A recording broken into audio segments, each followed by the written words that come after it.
Well, if it seems like I'm really on the hustle, that's because I am. With only having so much time, you know, I'm trying to sprint basically up and down this street to find exactly what I'm looking for. A lot of anxiety. It's our final port of call on our 11-day cruise around Japan, and unfortunately the weather has been less than great the last day and a half. And so with that being said, it turned our second to last port day into a rough sea day.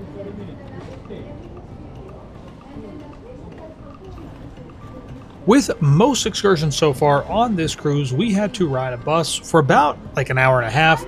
And today we are learning a little bit about the parade and celebrations they do in Japan in the late summer.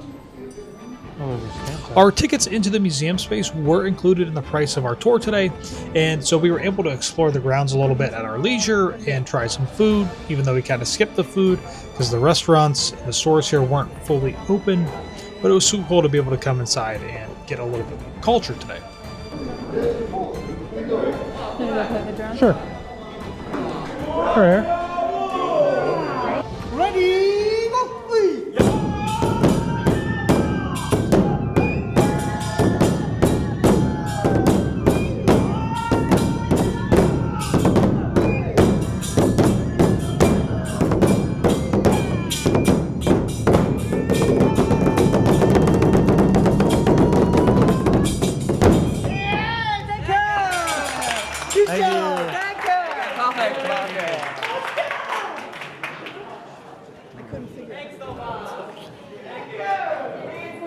I don't play the drums so well. I guess y'all. You're a little drummer boy now. All right, everybody. Taylor and I have made it to this place, as I put the title up next to my hand. We're going to be visiting a castle today, and we're doing some exploring in this museum, which, as you can see already, has all of these floats that they use, I believe, in like kind of maybe parades or something. It was a little hard to hear as we were coming in because a lot of people were talking, so you couldn't really quite hear everything that they were saying, but it's really cool. These are very elaborate. They're hand painted. Yeah. And really beautiful. Over here.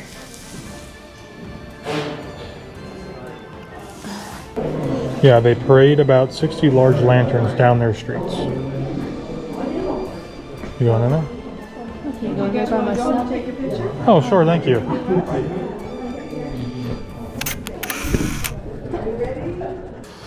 Yeah, so during the week of the Hirosaki Nettua Matsuri is a celebration held each year from August 1st to August 7th, and the townfolk of Hirosaki, which is where we're at, parade about 60 large lanterns down their streets. And the festivals of the Aomori prefecture can be broadly categorized into two different types. And one is like a more stately type where they walk really calmly, and then another one is like they skip about, kind of more fun and lighthearted. But it's really cool. You know, and they carry these by hand, and they're all lit up, so it's pretty awesome. This is pretty cool, so you can kind of see what the layout looks like.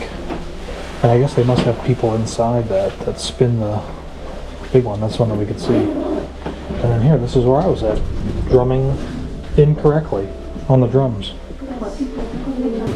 Wow, look at these super old books. They're really old. Yeah.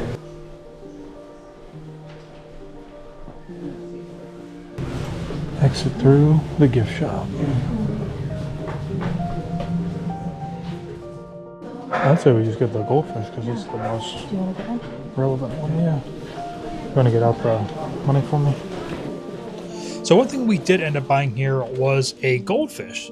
These are like the little lanterns that, from what we were told, I think the kids really carry around a lot during the festival and in the parades.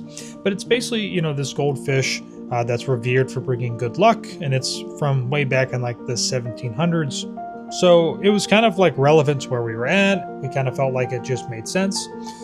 So we picked one up. It was only $8, and it's a great little souvenir that we can take back with us. We can hang it up somewhere, hang it on our Christmas tree, leave it on our shelf, you know, do whatever.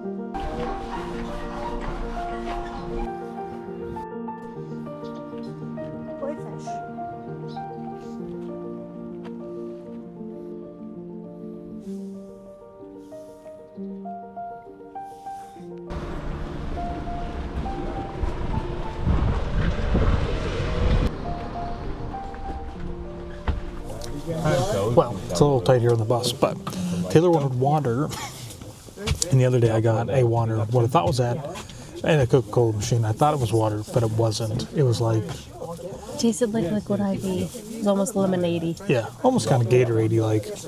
But I got her the right water today, and they also had Fanta grape. And I thought I'd give it a try, because I just thought, what the heck, why not? Comes in this nice little aluminum can.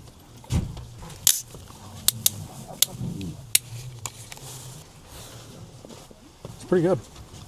It tastes a little bit different, but it still has a good grape flavor. Like, it tastes more grapey. So, doing our tour today, one of the biggest disadvantages sometimes to doing a tour with a cruise line in a large group is the fact that you can't hear everything that's being said, or you have to stay really close to the tour guide to hear what's happening. So it is kind of unfortunate, but it is something that you should think of and keep in mind. That, you know, when you do some of these larger tours, you're just not going to get all of the information all the time. Also, these tend to move a little bit slower than I think most of the ones that we've always done in the past with other tour companies. So we're going to go check out the castle, though, which looks really great. We're going to get some tickets, and then we're going to head on in. You can't walk your dog in here, but you can carry them or have them in a carrier. That's why when they start to the, samurai wall, one is enough. And 2 tickets. 2? All right, last one. Yep. 1 is enough. Yep. Thank you. Thank you.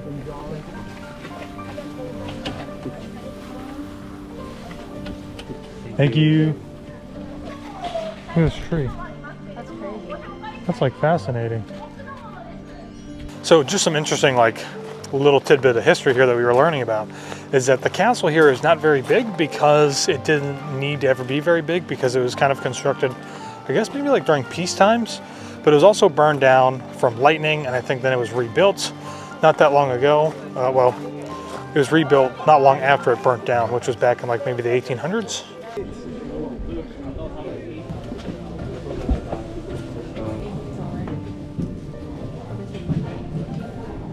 Oh. I'm not going up. Okay.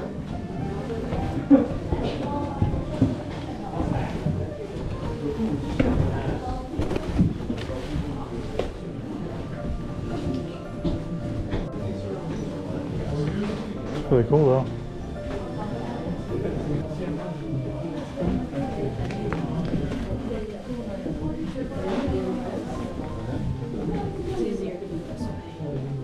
So it is, I think I've said this a few times in the videos, but you know, this was the spring flowers kind of itinerary and cruise for us to be able to check out all the sakura. And unfortunately, because we're just so far north, it's still too early in the season. We're missing all of the flowers here probably by about a week, I would say. They have some buds on them. Some of the trees do have a few flowers that we saw back out towards the entrance, but as you can see, most of them just have the buds on them, so they haven't begun to pop yet. And here is another view of the mountain out here, which they say is kind of like, our tour guide was saying it's like similar to Mount Fuji in its shape because it's, you know, it's just so tall and it's distinct. It's this one cone, but can't see it. Clouds are blocking it on this side.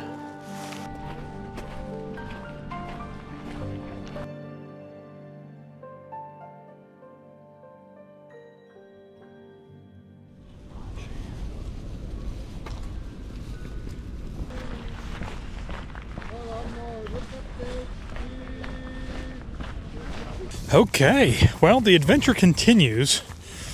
There's a little bit of an abrupt ending over there at the castle and stuff, but essentially I'm out all by myself today. You can see Princess, the Diamond Princess is here in the background behind me. I'm actually going to head out and see if I can find anything as far as some good lunch or maybe some shopping. So you might be wondering, why isn't Taylor with you? Well, it's raining, it's cold, it's only probably like 50 degrees. So the temperature's really not the greatest. So today's our last day in Japan with the cruise. Now, we are going to be going to Tokyo Disneyland after this. There are still a few things that I really had on my bucket list that I wanted to pick up. So I'm gonna walk out here, see if I can find them at some of the shops. Further to go. You know, it's kind of a time of reflection, I think, for me, because it's been a wild trip so far. It's been really great. You know, the weather, for the most part, has cooperated, I would say, most of the time while we've been out in port. Today's probably been like the cruddiest day that you could say, you know, with the rain and the weather. All in all, it's been a great trip, and I really did not want to get back on the ship today knowing that I still have about 3.5 hours to go walk around. I knew that I would have at least a little bit of regret, so at least I can say now that I've come out, I checked out some of the shopping, seeing if there's anything here. It's a very empty, this has probably been the emptiest that I've seen a place.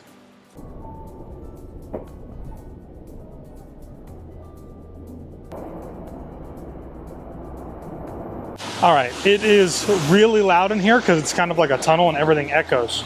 But I found a store that has everything that I'm looking for, but as always, you never kind of want to like buy at the first place that you go to. They're open till 5:30. I still have lots of time. Now, while I'm walking around, I'm also looking for a place that I can buy some postcards.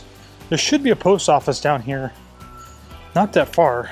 It says it's about 8 minutes away. So I can also find a place where I can get some postcards, or I might be able to buy them in the post office.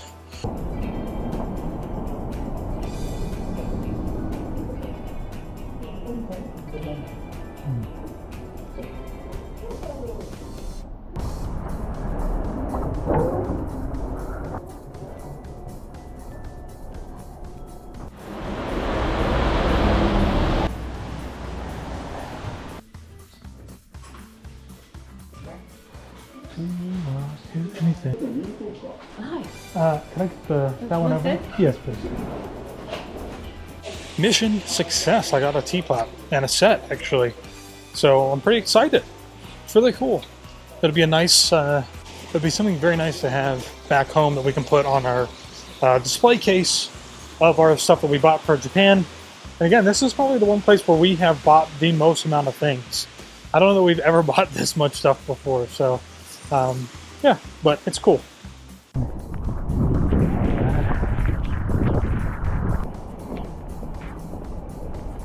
Oh, thank you. Okay. Well, we are back on the ship, and it is almost 4 o'clock, which means it is the daily trivia, where Taylor and I go just so that we can lose. Or on the one, actually it's less than that. It's probably like 0.00001% chance that nobody shows up. And all the questions are really easy, and somehow we win. Well, it's another fancy night here on the ship. It's your dress your best. So they don't technically call it a formal night, but they do encourage you to dress nicely.